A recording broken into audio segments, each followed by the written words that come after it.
Good afternoon, Susan. Thank you very much for joining me today for afternoon tea. Thank you for inviting me. So my first question to you is, what was your childhood like? Oh, my childhood was, well, initially not very pleasant because I was adopted as a child. So I was taken off my mother at birth and then given to a complete stranger. And I was also in an incubator for quite a while because I was really, really tiny when I was born. Smaller than a Cindy doll. Yeah. So I was adopted and then brought up by a wonderful family. So my childhood after the initial shock of being adopted was lovely. Always happy, nice holidays. Yeah. So when did you know that you were adopted? I've always known. My parents have been brilliant, and my older brother also, he's adopted, and we've always known. They've continually told us every day. So I never had it sprung on me a certain day when I was a teenager or anything. I've always known. So you've got an older brother. Have you got any other siblings? I've got a younger sister and an older brother, and they are from my adopted parents, who I class obviously as my parents because they brought me up. But I traced my birth mother when I was 18, or just before, actually a bit younger. I think I was 16, 17 maybe. And I have 3 other brothers from my mum who were at my house. So they're my mum's children, but we have a different father.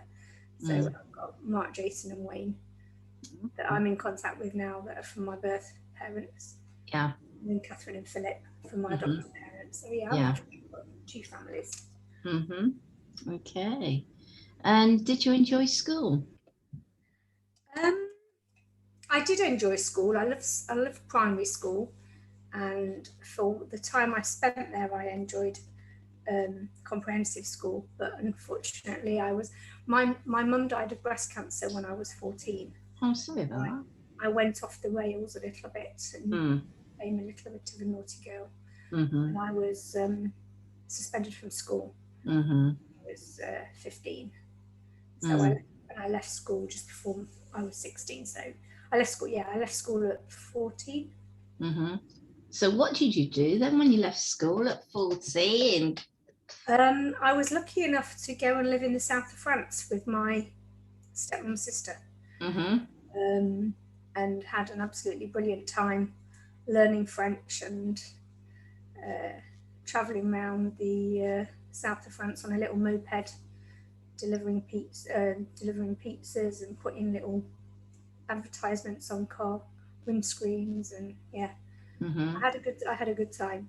So my dad finally said, "You've got to come home and finish your education, so get back here." So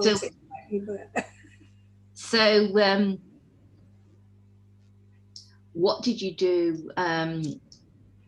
Did you say you finished your education? Where did you go? Did you go to college or? When I moved back from France, I did GCSE maths and English, and I did a business course at college, and I did a leisure and travel and tourism course. But I didn't finish much of what I started back then. So, before too long, I upped and left and went back to live in Spain. And carried on a little bit of travelling. I wasn't very good at sticking in one place for long. Yeah. I did a bit of education in the meantime, and then off I went again travelling. Yeah. But I suppose you got the experiences, 2 different cultures, 2 different languages. I'm really pleased it happened that way because I speak fluent French and I speak Spanish. So they're skills that have really helped me in my business, that I wouldn't have had it not all panned out this way. So I believe everything happens for a reason, and I believe that when we look back on things, we can kind of think, oh right, okay, so that's why that happened, and that's we don't feel so bad about it as we probably did at the time. So how did you get back from Spain then? What happened? When we moved back from Spain, I think it's because there were a lot of Brits out there, and I know what they say about Spain. If you go out and live in Spain, you have to have quite a lot of money. And I was working out there as a waitress, and there was a time where just there wasn't much work about. So I mean, I was fortunate; I always had work. But the gentleman I was with at the time, he was in the building trade, and work was slackening off a bit, and to be getting harder and harder out there. So we decided to move back to the UK before it got any worse. I think it was good timing. So what was your first job? My first job was my weekend. I had a weekend job at an egg farm when I was really young. I was still at school. So I was collecting eggs and things at an egg farm. That was my first smelly job. But my proper job when I left school was working in a fish and chip shop, which I've constantly done all my life, actually, on and off. Even now, I still get asked to help people out when they're struggling, because I've done it like all my life until I set up my business, until I came back from Spain and worked for a company in the industry I'm in now. And even when I worked for them, I was helping out somewhere or another. Okay. So when did you set up your business? Did you say when? When? I started in 2012. Originally, when I came back from Spain, I sent off my CV to loads of companies because I didn't want to work in chip shops or restaurants or waitresses or anymore. So I sent off my CV to every company that I could use my languages, so anywhere that spoke French or Spanish. And I got a job working for a company in Nottingham that supplied in container cartridges. It was a Chinese firm, and they were a subsidiary here. And I got a job working for them. And after I left there, I set up on my own. I worked for another company for a year and then set up after that on my own. So I started my own business in 2012. 2012. Coming up to 10 years old now. And then Honest Inks were born. They were, yes. And has the pandemic affected your business? Fortunately for me, I run my business from home. And I don't hold stock. I do hold stock, but I don't hold much stock. So most of my deliveries are directly delivered to the customer. So if you ordered on my website today, it would be sent from my supplier direct to you tomorrow. Thankfully, because of that, I've been all right with the pandemic. It has affected me in the sense where my toner sales have decreased and my inkjet sales have increased because a lot of people are working from home.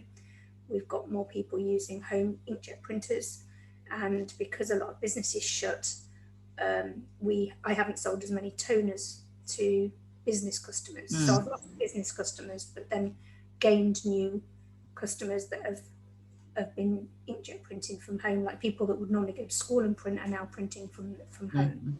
So it's kind of swings and roundabouts. There's also been in the industry a problem with getting stock for certain products because the shortages of empties and the shortages of chips and components. So that sometimes has been challenging, but thankfully, because I run my business from home, it hasn't affected.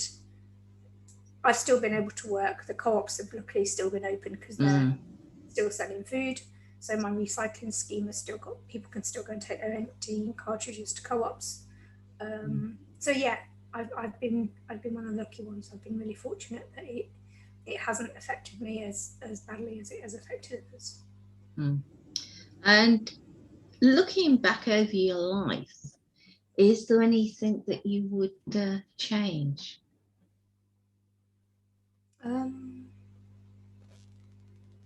No. No. And that's good, I think, hopefully. And how can anyone want listening to the broadcast to help you? Spread the word for me about remanufactured ink and toner cartridges. Since I started in 2012, my ambition is to supply a sustainable product.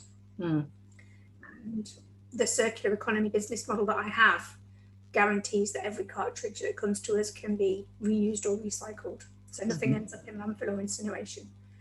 The best way and the best solution environmentally is for people to purchase remanufactured inks and toners. There are a lot of compatible cartridges on the market, and compatible cartridges are single-use plastic. So I know that in some cases we can't avoid them because there aren't other alternatives for printers. However, I'm hoping that over the next 5, 10, 15 years, there'll be easily available remanufactured products for every printer. That would be a really good thing. And if people need to get in touch with you, how can they? Via my website, via email. The website is www.honest-inks.com. On there, it's a simple process. You can just click on order cartridges or click on recycle cartridges, or you can click on the contact and inquiry page and just send us a message. So that's probably the quickest and easiest way. Or to email Suzanne r@honest-inks.co.uk. Okay, well, thank you very much for joining me for afternoon tea today. Thank you very much. It's been lovely talking to you, Karen.